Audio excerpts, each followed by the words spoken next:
ይህ በቂርቆስ ክፍለ ከተማ ስር የሚገኙ ሁሉም ትምህርት ቤት ተማሪዎች የፈጠራ ስራቸውን የሚያሳዩበት የሚወዳደሩበትና ልምድ የሚቀያየሩበት አውደ ርዕይ ነው።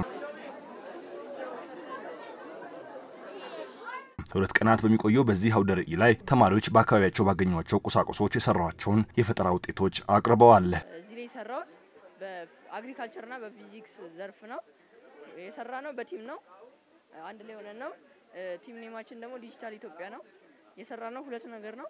አንደኛ ነገር የንፋስ ኃይልን የንፋስ ጉልበትን ወደ ኤሌክትሪክ ጉልበት የሚቀየር ሲሆን አንደኛው ደግሞ በበሬ የምናርሰውን መሬት በሮቦት የሚያርስ ነው ማለት ነው። የገዛነው ነገር ቢኖር አንድ ነገር ብቻ ነው። ምንም ከአካባቢያችን ላይ በመናገኘው ነገር ነው የተጠቀምነው።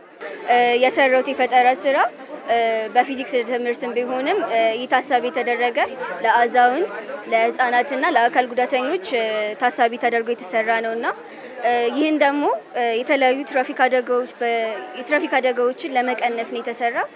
በኢትዮጵያ ብዙ በትራፊክ አደጋ የሚሞቱ ብዙ ሰዎች አሉና ያንን ለመቀነስ ነው የተሰራ ማለት ነው።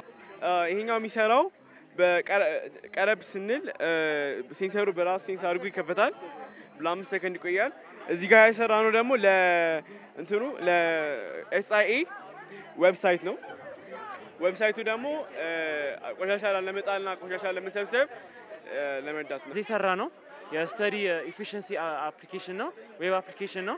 ይሄ የሚያደርገው የተማሪዎችን ጥናት ለማፋጠንና ለሲያጠኑ እንዳይቸገሩ መሀል ላይ እንዳይቀሩና ሌላ ጊዜ እንደሚያጠኑ ላይክ ሞኒተር ራሳቸውን ለማድረግ ነው።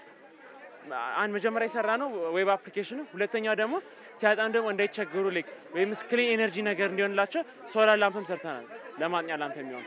ተማሪዎቹ የፈጠራ ስራቸውን ያቀረቡበት ይህ አውደ ርዕይ ልምድ እንዲለዋወጡና የተለያዩ ፈጠራ ስራዎችን እንዲመለከቱ ያደረገ ስለመሆኑም ገልጸዋል። እዚህ ጋር አሁን የምታዩት አንድ ሰው ብቻ አይደለም ፈጠራውን የሚያመጣው ብዙ ሰው ነው እና ደግሞ አሁን በየትምህርት ቤት ውስጥ ከሆነ ብዙ ተማሪ አይኖርም፣ እርስ በራስ ነው። እዚህ ግን ብዙ ተማሪ ስለሆነ ያለው እውቀትን ነው እንቀያየራለን ማለት ነው። ከብዙ ትምህርት ቤቶች ጋር ልምድ ተለዋውጠናል። ከብዙ ትምህርት ቤቶች ጋር ከሲያትል አካዳሚዎች ጋር ተገናኝተናል። ከብዙ ትምህርት ቤቶች ጋር ተገናኝተን እንደዚህ አይነት ውድድር አከናውነናል። በትምህርት ቤታችን የተለያዩ ስልጠናዎችን ወስደናል እና ብዙ ቦታዎች ተሳትፈናልኛ ማለት ነው። ተማሪዎች ከታችኛው የትምህርት እርከን ጀምሮ ለቴክኖሎጂ ያላቸው ዝንባሌ ከፍ እንዲል እየሰሩ መሆናቸውን የገለጹት የክፍለ ከተማ ዋና ስራ አስፈጻሚ ዶክተር አዲሱ ሻንቆ ናቸው።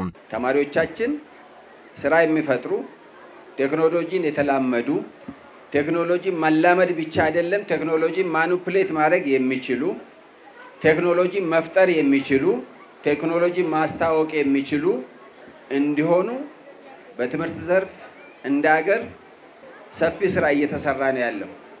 እንደ ክፍለ ከተማም የትምህርቱን ሴክተር ለመደገፍ ትምህርት ቤቶች ምቹ ሆኑ ለማድረግ በስልጣና በእውቀት በግንዛቤ ትምህርት ቤቶቻችን በግብአት የተሟሉ እንዲሆን ለማድረግ ሰፊ ጥረት እያደረግን ያለነው። በአውደ ርዕዩ ላይ 240 የፈጠራ ስራ በተማሪዎች የቀረበ ሲሆን የፈጠራ ስራ ውድድሮች በተማሪዎች መካከል እንደሚካሄድም ተነግሯል።